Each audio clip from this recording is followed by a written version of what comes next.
Narration. बहुत समय पहले कपिलवस्तु नामक राज्य में शुद्धोधन नाम के राजा और रानी माया रहती थीं। वे बहुत दयालु और धर्मपरायण थे, परंतु उनके कोई संतान नहीं थी। एक दिन रानी माया ने स्वप्न देखा, एक श्वेत हाथी उनके गर्भ में प्रवेश कर गया। इसी शुभ स्वप्न के कुछ समय बाद उन्होंने लुम्बिनी वन में एक सुंदर बालक को जन्म दिया। उस बालक का नाम रखा गया सिद्धार्थ। जन्म के समय ही चारों दिशाओं में अपूर्व प्रकाश फैल गया।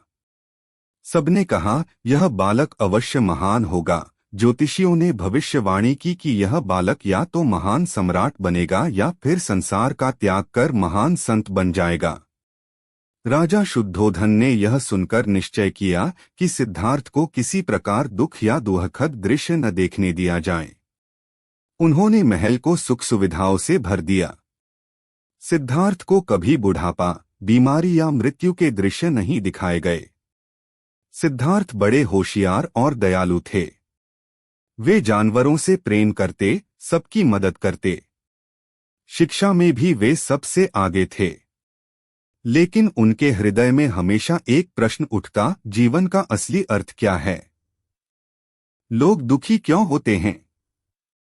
एक दिन जब वे 29 वर्ष के थे, उन्होंने रथ पर सवार होकर नगर भ्रमण किया। तभी उन्होंने पहली बार 4 दृश्य देखे। एक बूढ़ा आदमी, एक बीमार व्यक्ति, एक मृत शरीर और एक सन्यासी।